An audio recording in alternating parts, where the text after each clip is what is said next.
Milwaukee County Sheriff David Clarke is here. I'm Charlie Sykes. Sunday Insight starts right now.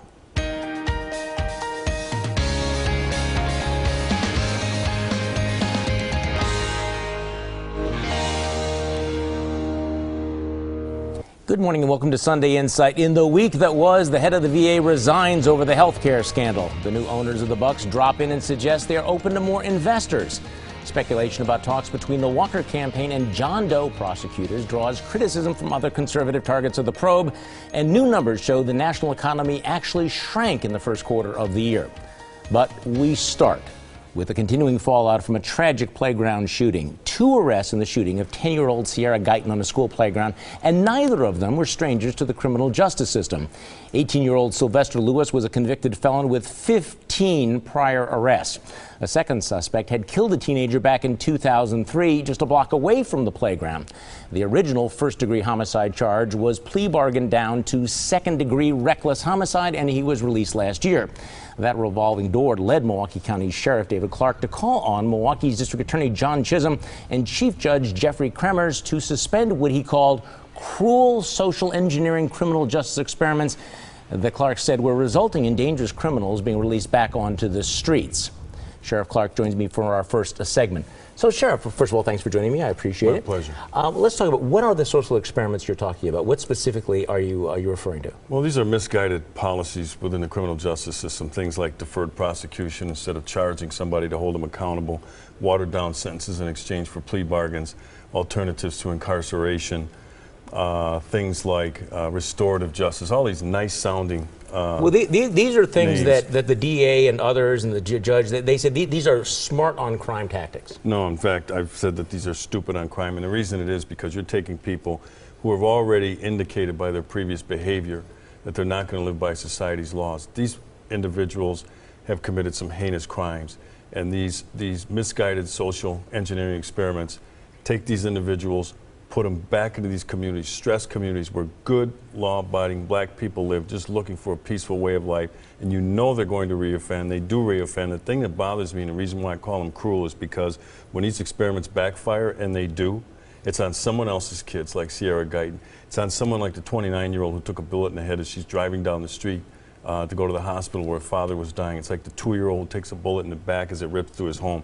They're on the receiving and the losing end of these social engineering experiments, not the architects of these misguided policies. Okay, so when we're looking at some of these cases, and it's very, very frustrating for people on the outside. You see somebody who has been arrested 15 times, convicted of a felony. The judge basically slaps him on the wrist. Or somebody who actually murders a 17-year-old boy back in 2003, plea bargain down, gets out. Is this a problem of just liberal judges, liberal prosecutors, or is it more systemic than that? Well, these things have been designed by academic elites in our colleges and universities. You know, law enforcement executives have turned over the responsibility of coming up with crime control strategies to these people in academia. The problem I have with that is these academic elites are so far removed from real life, from ghetto life, from how life really works in these urban centers. And they need to go down there and see the misery and the bloodshed that their cruel experiments are visiting upon good, law-abiding black people. So I will continue, you know, as you know, to call this out. It's unfortunate a 10-year-old had to take a bullet in the head before we again get some attention on it.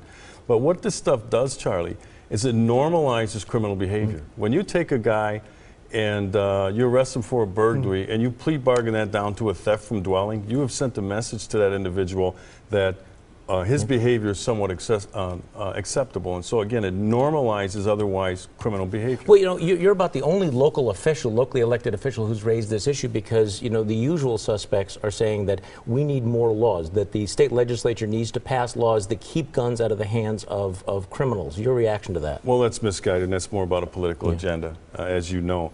We don't need more laws. We do not effectively use, when I say we, now I'm not talking about the man and woman on the street in uniform, the cop on the street. I'm talking about the practitioners, the district attorney's office, the prosecutors, the lenient Milwaukee County judges, and the Department of Corrections to an extent, after these guys violate their parole, violate their probation, like this 18-year-old did, who's brought back into the custody for that violation of probation, but then slapped on the wrist with maybe a 2-week stay in the House of Correction, and again recirculated back into the streets to reoffend. Well, how frustrating must this be? I mean, I'm trying to imagine what it must be like for the cops who know who the bad actors are, who do their job, they solve the crimes, they arrest the individual, they bring the charge, only to have them go into this catch and release program. Why aren't more people in law enforcement like you speaking out against this? Well, the cop on the street is kind of in one of those tough situations. They know that if they say too much about it publicly, some bad things are going to happen to them. So it's going to be a situation where people who have the bully pulpit, like myself, I'm independently elected, I'm responsible and accountable to people and not a political class. Chiefs of police are in a different situation. Now the DA has answered some of this criticism. There was also criticism from Speaker Robin Vos, and he is pushing back and saying that it is nothing but propaganda. He denies that he is soft on crime. He is defending all of these kumbaya restorative justice programs. You know, what kind of a reaction do you get from him, and do you think that there's any indication he's going to change these policies? Well, John and I are from two different schools of thought. We actually, you know, I like John as a person from different schools, but he's one of those practitioners that has fallen prey to these untested theories that these things work. I heard Judge Kremers and John Chisholm twice in the last week appear before public groups and say that these social engineering experiments work. And this was after the shooting of Sierra Guyton, that they're still saying that their narrative is one of progress. Not only is it failing, it's failing miserably. And like I said, the people on the receiving end feel helpless in this situation too. They don't know what to do. They turn to me all the time, and you know, Sheriff, we see this stuff night after night. These people come back into the community. We don't know what to do. And that makes them resign and withdraw from civil life and from civic life and from wanting to participate in helping the police to restore order in these neighborhoods. So late last week, you sent a letter to the district attorney and to the chief judge. What are you asking for specifically? I'm asking for them to suspend all of these cruel social engineering experiments like I talked about until we have a thorough review, an independent, credible, not the rhetoric and anecdotal evidence that they present by saying it's working, because I think it's failing miserably. I hope I'm wrong, but I'm willing to subject my opinion about the failure of these things. And so we need an independent review by an independent source.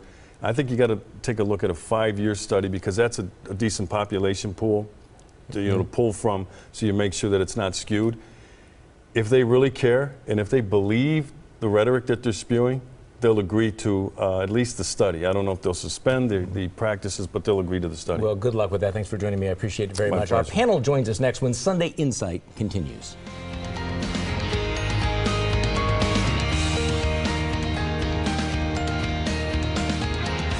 I think all of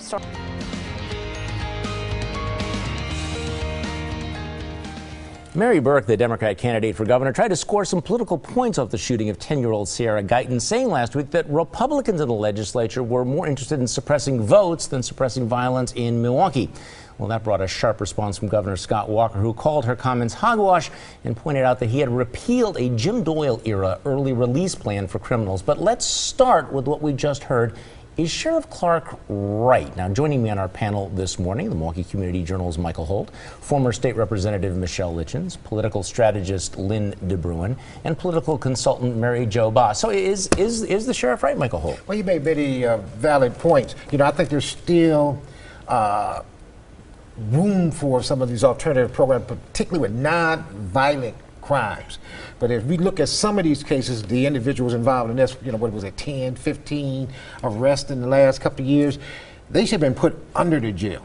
You know, they're playing with people's lives when they make these assumptions that they're going to go straight. If you're going to plea bargain down a first-degree murder charge, as is in the case of the second suspect in this shooting, if you're going to do that, what is going on? I think it's a legitimate question for the public to say, what else are they plea bargaining down? What else are they watering down? Because in both of these cases, you look at them and go, you know what? In a reasonable system, they wouldn't have been on the streets, Linda Bruin.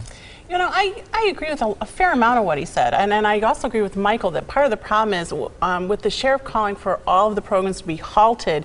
I think it needs to be halted for a segment, the more violent, the Part 1 offenses. Well, that's what he's calling for. Yeah, and I think that I actually don't have a problem with that. I also think that a study is a good idea. Yeah. I actually think UW could be independent. I know the sheriff doesn't feel that way, but you know, the real issue that I think he's trying to get to is that where these different programs fail are for the hardcore repeat offenders, and then also once they're out, there's not adequate supervision. That's where we're really failing these folks. Okay, Mary Jo Boss.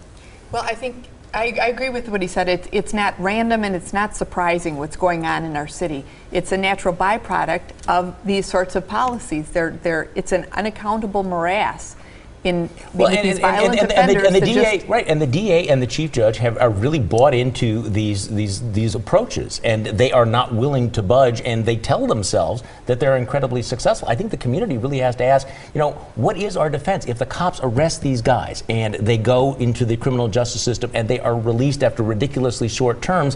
What guarantee do we have that we can be safe? Michelle, you don't have a guarantee, and it certainly doesn't encourage you to participate with law enforcement to turn people in, and for law enforcement to go out there and risk their lives to arrest these individuals, because they don't know if they're going to arrest them, if they're actually going to be put away. But I think Sheriff Clarke is spot on when he talks about more gun control laws are not going to reduce the gun crimes in the city of Milwaukee. Well, we need to make sure that when people are arrested, they're actually put in jail. Yeah, because these are convicted felons with guns. That's already illegal. Right, and I think I think where Chisholm is right, or where the other view of this is right, is that there are people in this system who can be rehabilitated, who can turn their lives around, and those programs are actually geared and meant for those folks. So I don't want to throw the baby out with the bathwater. But we just have to be smarter about how we do it. But shouldn't the focus right now be on protecting people in the neighborhoods? You know, his point is that it is discriminatory and cruel to these neighborhoods where people are just trying to live their lives, and we're having this experiment that John Chisholm and Jeffrey Kremers have embraced, and unfortunately what it means is that there are the people who are the shooters who get back into this communities. I mean, we have to be somewhat careful here, because what is our number one concern? You know, the rehabilitation of these guys, or people keep people safe? You know, the prison system is not rehabilitating anybody. Right. I mean, that's the reality. I mean, you put them away and they eventually do come out. Wisconsin has the highest black male incarceration rate in the United States of America, and yet we only represent like 5% of the state population. So this throwaway the key mentality has not worked. And we need to put something else in place. We put a lot of place. people in prison. We put 2.5 times more people in prison than Minnesota, and we have the same crime rate. Maybe they belong in prison. I guess that's my point with all. I know it's politically correct to talk about the racial disparity of the people in prison. What about the racial disparity of the people who are the victims? The racial disparity in the number of kids who are killed by these guys. Now, what has your glass half full and what has your glass half empty this week? Let's go around the table. Michael Holt. Well, staying in the same subject, my glass is half full because with community help, the police have apprehended the two scumbags who shot up Clark Street playground with no regard to the bystanders, young and old. My glass is half empty because there are obviously plenty of other terrorists like them roaming our streets who need to be removed from civilized society. Michelle Litchens. Well, my glass is half full because this is the last week of school. But it's half empty because it's the last week of school. Linda Bruin. Well, my glass is half full because there's a serious measles outbreak in the U.S. and it hasn't come to Wisconsin yet. But my glass is half empty because there are cases in Illinois and Ohio. So this very contagious and sometimes deadly disease is just a car ride away. Mary Jo Boss. My glass is half full because the legislature passed a new law ensuring that abortion providers have admitting procedures at local hospitals in case of emergency complications during an abortion. My glass is half empty because Planned Parenthood has gone to court to keep these health care protections from going into effect. Well, my glass is half full because the head of the scandal-ridden VA has resigned. It's half empty because the problem is not a few bad actors. It's the entire system of government-run medicine, and I don't see that changing anytime soon under this regime. Next on Sunday Insight, the environment versus jobs.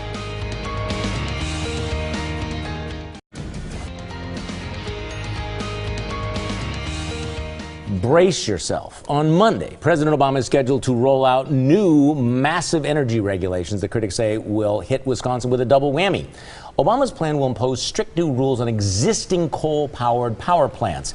Business groups say the plan will kill 224,000 jobs annually nationwide and cost the economy $51 billion a year. The impact will hit states like Wisconsin especially hard because of our manufacturing base and our reliance on coal. Obama argues the measure is needed to combat climate change. Mary Jo Boss. Good idea? I find it ironic that the one promise from his campaign that he manages to keep is that he's going to raise utility rates. That is a part of his plan. They will necessarily skyrocket under his plan. Yes, under his plan, and in fact, they will. So is this a good deal for Wisconsin? Well, I think Wisconsin's possibly on the losing end of this, but bottom line, yeah, absolutely, because we don't have our own sufficient reserves. We are reliant on the type of energy that's causing the carbon emissions. The bottom line is, I actually believe that this is needed nationwide. I wish Wisconsin was not so far behind in the clean energy field. We're desperately behind, but we're dependent on a coal industry. What do you mean desperately behind? We have some of the cleanest coal power plants in the country. Yeah, but we don't have we don't have as much solar, we don't have as much wind, we don't have, in this race, the winners are not going to be Wisconsin. We can agree on that one.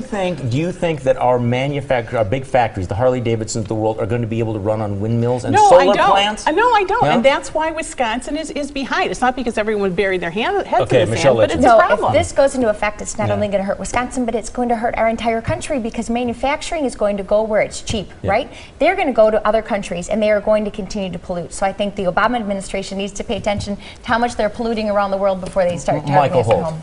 Yeah, I guess everybody's singing from the same hymn book here. You know, I don't think so. No. Well, completely. Well, we all agree that it would hurt Wisconsin. My greatest concern is the cost that would be passed on. You know, we just went through one of the longest winters I can remember, and you know, I mean, electric bills were skyrocketing. You know, there must be some kind of middle ground here where we can get. Well, the middle ground is where we're at right now. The middle ground. The cap and trade proposal is the middle ground. We had Republican governors who put that into effect, Schwarzenegger and Romney, and those. Everyone's leaving the state of California right now. Actually, because they can't those are afford to working. manufacture Those are out actually there. working there. Here's the real problem: is that we found out that the economy is actually shrinking. We have 10 million working-age Americans, men, who are out of the workforce, and yet the administration is going to be dropping something onto the economy that will cause electricity rates to skyrocket. Now, that's going to hurt middle-class people, working people, you know, in their pocketbooks.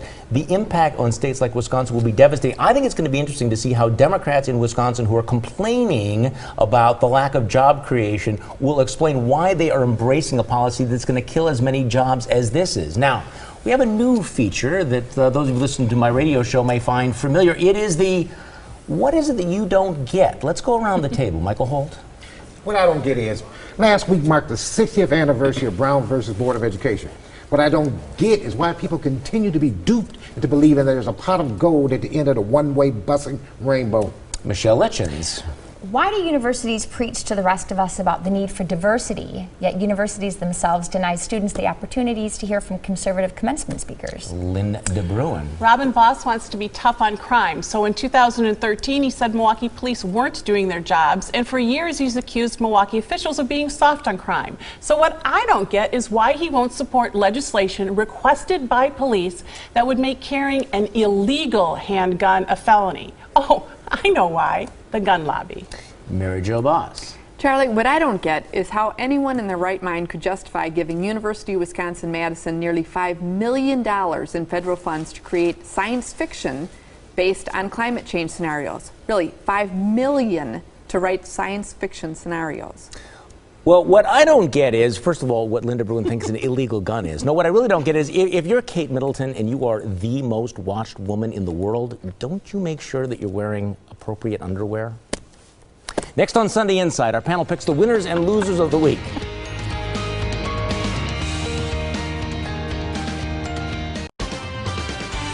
Right now, from today's TMJ4.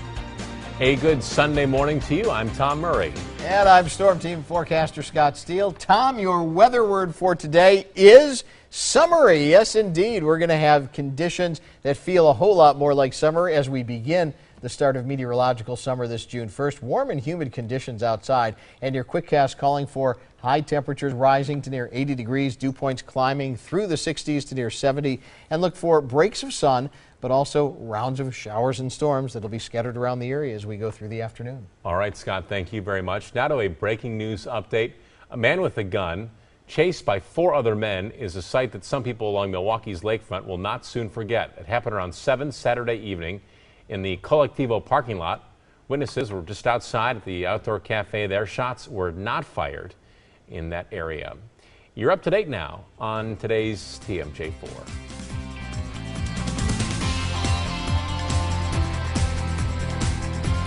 At D&M Heating and Air Conditioning. And that's week to pick up their diplomas. That's the first step on a lifelong journey. My losers, those kids whose parents have not bought into education, been their child's passport away from poverty and despair. Michelle Litchens. My winners are the same. They're high school graduates, especially those who considered dropping out, but dug in their heels and earned their diploma. With the diploma and hard work, there's nothing they can't achieve. It's unfortunate, but the losers continue to be our veterans. I fear the presidency's Secretary Shinseki resigning is fixing the problem. That's not the problem. Our veterans deserve a better system, and it needs to be overhauled. Linda Bruin. Well, Donald Sterling is my loser again because he keeps blaming others for his troubles, plus he's greedy. Donald's upset that he'll have to pay capital gains taxes on the $2 billion he'll get from the Clippers sale. My winner is Maya Angelou, who passed away on Wednesday. Her childhood was horrific, but she grew up to write literary works that captivated her readers and fought for equality and justice, two American values that people like Donald Sterling just don't understand. Mary Jo Boss. My winners this week are the women of Wisconsin, who will see a brighter future as a result of Republican candidates working to improve educational opportunities, expand job creation, and create safe neighborhoods. My loser this week is Mary Burke. When she decided to exploit the Sierra Guyton shooting as a way to take a shot at Governor Walker, she exposed herself as a crass, clumsy political opportunist with no common decency. Loser. Milwaukee DA John Chisholm, who is losing the legal war over his endless John Doe investigation and now has to answer questions about his catch-and-release kumbaya approach to crime. The thin-skinned district attorney obviously does not like being criticized or even questioned, but John Chisholm better get used to it. My winner, First Lady Tonette Walker, who was named the winner of this year's Margaret Thatcher Award for her courage, her perseverance, and her steadfast support during the siege of Madison. Congratulations. Thanks for joining us and join me for my radio show Monday morning on News Radio 620 WTMJ from 8:30 until noon. Have a great weekend.